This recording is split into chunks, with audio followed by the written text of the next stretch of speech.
ఉన్న బంగారాన్ని విడిపించి ఆ రోజు ఆన్లైన్ రేటుకే మేము కొంటాం. Sharma gold company. ప్రేక్షకులకు నమస్కారం. నేను మీ జాహ్నవి. మనతో ఉన్నారు. మనకి ఆధ్యాత్మిక పరంగా మనకున్నటువంటి సందేహాలను నివృత్తి చేస్తూ అటు జాతక పరంగాను ఇటు వాస్తు పరంగాను మనకి ఉన్నటువంటి దోషాలకి సరైన సలహాలు సూచనలు ఎప్పటికప్పుడు మనందరికీ అందిస్తూ చక్కటి పరిహార మార్గాలు అందిస్తున్నటువంటి మన బ్రహ్మశ్రీ నానాజీ పట్నాయక్ గురువు గారు మరి మాట్లాడేద్దాం. నమస్కారం గురువు గారు. శ్రీమాత్రే నమః. అయితే గురువు గారు, ఏకాదశులు అనేకం ఉంటాయి కదా, ఎన్నో ఏకాదశులు చేసేసి ఉన్నారు ఇప్పుడు ఆల్రెడీ. ఎన్ని ఏకాదశులు చేసినా ఎన్ని ద్వాదశులు చేసినా ఫలితాలు సరిగ్గా రావట్లేదు, ఇంకా అలాగే ఉంటుంది జీవితం. అసలు ఏంటి అనుకునే వాళ్ళకి మరి ఇప్పుడు వచ్చే ఏకాదశి ఉంది కదా, మరి ఎన్ని ఏకాదశులు చేసినా ఫలితం రావట్లేదంటే ఏమైనా కారణాలు ఉంటాయంటారా? ఖచ్చితంగా ఫలితం రావాలంటే ఏకాదశిని ఎలా చేసుకోవాలంటే? రావట్లేదని మీరు అనుకుంటే ఎలాగమ్మా? అంటే నేను అనేది ఏంటంటే, ఫలితం వచ్చే వాళ్ళు వస్తున్నాయని ఫోన్ చేసిన వాళ్ళు ఉన్నారు, ఒక మంత్రం చదువుకున్న లలిత అమ్మవారి మంత్రం చదువుకున్న కంటిన్యూస్ గా చేసిన వాళ్ళకి ఫలితం వస్తుంది. ఒకటి ఏమవుతుందంటే, ఏకాదశి ఫలితం ఏమొస్తుంది? అసలు ఏకాదశి ఫలితం ఏమిస్తాడు భగవంతుడు? మనకంటే ఆరోగ్య ఫలితం ఇస్తాడు. మనకి సైంటిఫిక్ గా జపాన్లో ఒకతను ఏకాదశుల మీద, ఏకాదశి పఠించిన వాళ్ళకంటే ఏకాదశి పాటించిన వారికి ప్రత్యేకంగా ఆ రోజు అమ్మవారి సాధన కానీ లేకపోతే విష్ణు సాధన కానీ చేసిన వాళ్ళకి ఆరోగ్యం బాగుంది అని ఆయన వెరీ క్లియర్గా, అంటే ఇటువంటి ఏవైతే మనకి రకరకాల జబ్బులు ఉంటాయి కదా, అనారోగ్యాలు ఎక్కువ అనారోగ్యాలతో బాధపడేటువంటి వారికి ఏకాదశి ఖచ్చితంగా మంచి ఫలితం ఇస్తుంది. అందులో మనకి శాస్త్రాల్లో చెప్పినటువంటి చూస్తే గనక ఎంత సైన్స్కి ఎంత దగ్గరగా ఉంటుందంటే, విష్ణువు పర్టికులర్గా మనం ఏ పూజ చేసినా, శివరాత్రి కావచ్చు, రకరకాల పూజలకు కావచ్చు, ఉపవాసం పెద్ద విషయం కాదు అక్కడ. అంటే కంపల్సరీ చేయాలని రూల్ లేదు. కానీ ఏకాదశి దగ్గరికి వచ్చేసరికి మాత్రం ఉపవాసం ఖచ్చితంగా అంటారు, చేయాలి. ఎందుకు చేయాలి అంటే, మీరు గమనించండి, మనం బాగా ఫుల్గా తిన్నప్పుడు ఉండే మన బాడీ స్థితికి కొంచెం లైట్గా తిన్నప్పుడు ఉండే బాడీ స్థితికి చాలా తేడా ఉంటుంది కదా. అయితే మనకి శాస్త్రాల్లో ఏకాదశి నాడు ఎవరైతే ఈ ఉపవాసం చేసి విష్ణువుని ఆరాధిస్తారో వాళ్ళకి ఆరోగ్యం బాగుంటుంది. ఇప్పుడు మీరు కలిసి రావడం అంటే ఎంతసేపు డబ్బులే కాదు, మీకు అనారోగ్యం రాకుండా ఉండడం కూడా కలిసి రావడమే కదా. అది చాలా ముఖ్యం కూడా కదా గురువు. అన్నిటికంటే ముఖ్యం అనారోగ్యం రాకుండా ఉండడం కదా. ఏ క్యాన్సర్ వచ్చేసింది, ఏం లాభం? ఇంత సంపాదించి అన్నిటికంటే ఎక్కువ కలిసి రావడం. అది మనం ఎంతసేపు ఏకాదశి చేసామా మనకి వెంటనే కోట్లు కలిసి వచ్చాయి, డబ్బుల రూపంలో చూసుకుంటా అంటే ఎట్లా? ఎంతసేపు నాకు 1,00,000 కలిసి వచ్చిందా లేదా, నాకు ఈ పని అయిందా లేదా, ఆ పని అయిందా లేదో, ఇందులోనే సక్సెస్ అయ్యానంటే కాదు.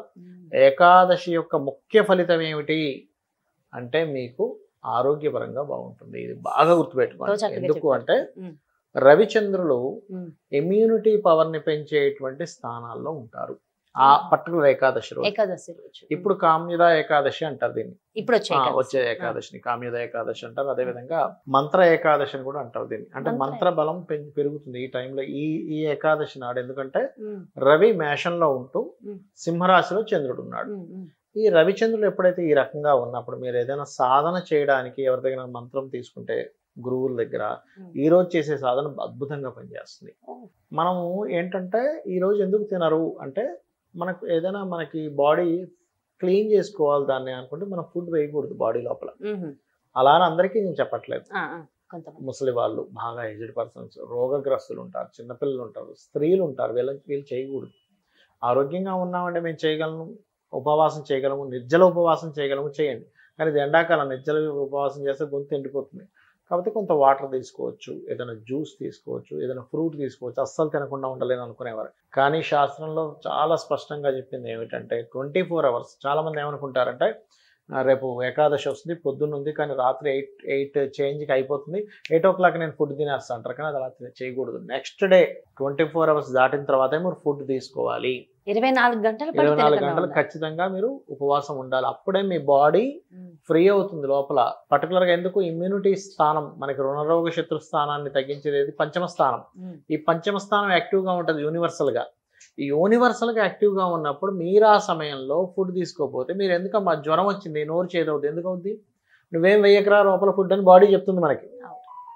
నువ్వు లోపల ఏం వేయకు, ఇప్పుడు నువ్వు కామ్గా కూర్చో, లోపల నా పని ఏం చేసుకుంటున్నా అని దాని సంకేతం. నోరు ఎందుకు చేదవుద్ది అంటే, ఈ సమయంలో మనం ఫుడ్ తినకూడదు. చాలామంది ఏమంటారు, ఫుడ్ తినకుండా ఉండడం చాలా పెద్ద దోషం అని అంటారు. ఏకాదశికి ఇది చాలా ముఖ్యం. అంటే ఫుడ్ ఆహార నియమాలతో పాటు ఖచ్చితంగా మంత్ర సాధన కూడా సాధన చేయాలి. మొత్తం నడిపిస్తుందంతా విష్ణు అనేటువంటి భావనలో ఉండాలి. అయితే ఈ ఏకాదశికి ఎవరైతే చేస్తారో వాళ్ళకి కలిసి వచ్చేది ఏమిటి అంటే చాలా స్పష్టంగా చెప్తుందంటే, సంతానం కోసం ఎవరైతే ప్రయత్నం చేస్తారో ఆ రోజు గనక అంటే రేపు గనక నారాయణ్ణి స్మరించినట్లయితే ఖచ్చితంగా సంతాన యోగం కలుగుతుంది. ఎవరైతే నాకు ఈ సంకల్పం ఉంది, నాకు ఎందుకు అవ్వట్లేదు అని చెప్పి చేస్తే అది కూడా సంకల్పం. ఏ సంకల్పమైనా ఏ సంకల్పమైనా. అందులో ముఖ్యంగా రేపు చేయబోయే నామాల్లో ఒకటి ఓం మధుసూదనాయ నమః, ఓం అపర్ణాయ నమః. ఈ 2 మంత్రాలు గనక కలిపి చేస్తే అప్పులు తీరుతాయి. మీలో ఉండే ఒక పెయిన్ అంటారు, బాధ అంటారు, ఆ బాధ ఖచ్చితంగా తొలగుతుంది. అయితే మీరు ఏంటంటే మైండ్లో ఫిక్స్ అవ్వాలి, నేను విష్ణువుని ప్రార్థిస్తున్నాను. మహావిష్ణువు అనేటువంటిది ఏదైతే ఉందో అది ట్రూ సత్యం.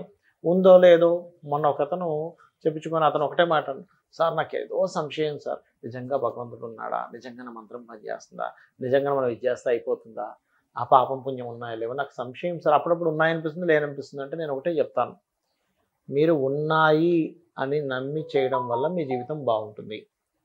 ఉన్నాయో లేవో అని సంశయంతో ఉంటే మీ జీవితంలో ఎప్పుడు సీరియస్గా చేయలేరు. కానీ దాదాపుగా అందరికి ఇదే అనిపిస్తుంటుంది కదా, అనిపిస్తూ ఉంటుంది. మంచి జరుగుతున్నప్పుడేమో బాగుంది, నిజంగా ఉన్నాయి అనిపిస్తుంది. ఇప్పుడు అలా కాదమ్మా, రాకెట్ వదులుతారు సైంటిస్టులు, ఎన్నో సంవత్సరాలు దాన్ని సాధన అంటే దానికి క్లియర్గా దానికి ఏం చేయాలో అన్ని పకడ్బందీగా వదిలేరు. సమ్ టైమ్స్ ఫెయిల్ అయింది, అంత మాత్రం చేత సైంటిస్ట్ తప్పని కాదు, ఆ థియరీ తప్పని కాదు, ఏమేం తప్పని కాదుగా. ఒకసారి రాకెట్ వదిలినప్పుడు ఒకసారి ఫెయిల్ అయింది, 10 సార్లు సక్సెస్ అయింది. ఒకసారి నువ్వు ఫెయిల్ అయిందని వాడు రాకెట్ వదిలేడు ఫెయిల్ అయింది, రాకెట్లు వెళ్ళమంటే ఎట్లా? సైంటిస్ట్ మనం నిందిస్తానంటే ఎట్లా? కాదు కదా. అలాగే కొన్నిసార్లు కొంతమంది అక్కడ ఏదో లోపం చేయడం వల్ల వాళ్ళకి ఫలితం రాదు. మీరు ఇందాక అన్నారు చూసారు, కొంతమందికి ఫలితాలు రావట్లేదు, కొంతమందికి వస్తున్నాయి. ఏకాదశిలు చేసుకుంటే ఏకాదశి ధనాన్ని ఇచ్చేది కాదు ఇక్కడ, ఏకాదశి మీకు ఆరోగ్యాన్ని ఇచ్చేది. ఈ కాన్సెప్ట్లో ఉండాలి. నేను డాక్టర్ దగ్గరికి వెళ్ళి నాకు బ్యాంక్ లోన్ డబ్బు రాలేదంటే ఎట్లా? నువ్వు వెళ్ళేది డాక్టర్ దగ్గరికి, లోన్ అతని దగ్గరికి కాదుగా. నువ్వు బ్యాంకుకి వెళ్ళి డబ్బులు రాలేదంటే నువ్వు ఆలోచించాలి, డాక్టర్ దగ్గరికి వెళ్ళి డబ్బులు రాలేదంటే ఎట్లా? కాబట్టి ఏ నామాన్ని పట్టుకోవాలి, ఎలా సాధన చేయాలి. ఇప్పుడు మీకు డబ్బులే రావాలనుకోండి, అప్పుడు లలితహాసనామాల్లో ఓం సంపత్కరి సమారూఢ సింధుర వ్రజ సేవితాయ నమః, లేకపోతే ఓం ధర్మాధార ధనాధ్యక్ష ధనధాన్య వివర్ధిని నమః, లేనట్లయితే నవవిద్రమ బింబశ్రీ న్యక్కారి రదనచ్చద. ఇవి చేయండి, ఖచ్చితంగా ఇచ్చి తీరుతుంది. అమ్మవారు ఇవ్వాలి అని మీరు అనుకుంటే, అంటే నాకు ఇస్తుందని నమ్మితే 1000 కోట్లు 1,00,000 కోట్లైనా ఇస్తుంది. పెద్ద విషయం కాదు, నథింగ్. అసలు అమ్మవారికి గుర్తుపెట్టుకోండి, డబ్బులే కావాలనుకుంటే నథింగ్ ఇచ్చేస్తుంది, అదేం పెద్ద విషయం కాదు. కాకపోతే మనం ఏం చేస్తున్నాం, మనకి ఎలిజిబిలిటీ ఉందా లేదా ఇస్ మోస్ట్ ఇంపార్టెంట్. ఆ ఎలిజిబిలిటీ ఉందో లేదో ఒక్కసారి జాతకాన్ని అయితే చూపించుకుంటే కూడా తెలుస్తుంది ఎలిజిబిలిటీ. రెండోది ఏంటంటే ఎలిజిబిలిటీ 2 విషయాల వల్ల వస్తుందమ్మా. ఒకటి మీరు పూర్వ జన్మలో చేసిన పుణ్యము, ఇప్పుడు పడుతున్న కష్టము. కష్టం అంటే in sense smart work or hard work రెండు. అండ్ అనదర్ థింగ్ ఈజ్ అమ్మవారికి మీరు ఎంత బాగా ఇదవుతున్నారు, విశ్వాన్ని మొత్తం అమ్మవారిగా చూస్తుంటారు, కనెక్ట్ అవుతున్నారు. విశ్వాన్ని మొత్తం అమ్మవారిగా చూడాలి. కేవలం పూజ చేసేటప్పుడు ఆ పటాన్ని మాత్రం అమ్మవారు చూసి బయట ఉన్న వాళ్ళందరినీ మనసులో తిట్టుకుంటూ వీడి వెదవా, ఈమె ఇట్లాంటిది, వీడి ఇలాంటి వాడా మాట మాడి తిట్టుకుంటే నువ్వు ఇంకెక్కడ అమ్మవారిని చూస్తున్నావు? నువ్వు నీకెందుకు ఇవ్వాలి? ప్రకృతి అమ్మవారు ఎందుకు ఇవ్వాలి మీకు? మీరు ధనం సంపాదించడానికి లోకంతో కనెక్ట్ అయ్యే వస్తుంది కదా డబ్బులు, వేరే రకంగా రావట్లేదు కదా. మరి అన్నిట్లో అమ్మవారు చూస్తేనే కదా అన్ని రకాలుగా వస్తుంది మీకు. సో ఎన్ని చేసినా ఏం చేసినా ఇది కూడా చాలా 100% కావాలి మనకి. సో ప్రత్యేకంగా నివేదించవలసిన నైవేద్యం ఏమైనా ఉంటుందంటారా? ఒకటేనమ్మా, ఎప్పుడు కూడా స్వామి వారికి భగవద్గీతలో చెప్పినట్టు పత్రమైనను పుష్పమైనను ఫలమైనను ఉదకమైనను ఫలాపేక్ష రహితంగా నాకు ఎవరైతే ప్రీతితో సమర్పిస్తాడో నేను అంతే ప్రీతిగా తీసుకుంటున్నాను. ప్రీతిగా సమర్పించండి, ఆటోమేటిక్గా ఆయన తీసుకుంటాడు.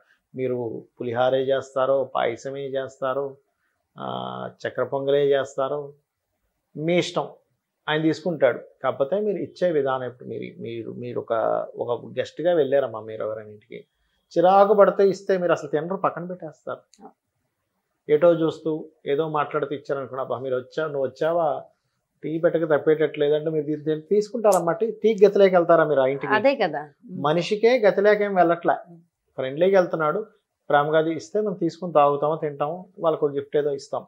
అలాంటిది భగవంతుడు, ఆయనకేం లోపం, ఆయనకేం తక్కువ, అది నువ్వు ఇస్తేనే తాగుతాడు ఆయన. అదే కదా. సో కాబట్టి భక్తితో ఏదైనా భక్తితో ఇవ్వాలి, భక్తితో ఇవ్వాలి. చిన్న పిల్లడు మనకి చూడండి ఏదైనా తీసుకొచ్చి ఇలా నోట్లో పెడితే మనం ఓ పొంగిపోతాం, అబ్బాబా వీడు ఏంట్రా తీసుకొచ్చి నాకు ఇచ్చాడు, అలా పొంగిపోతాడు పరమాత్మ.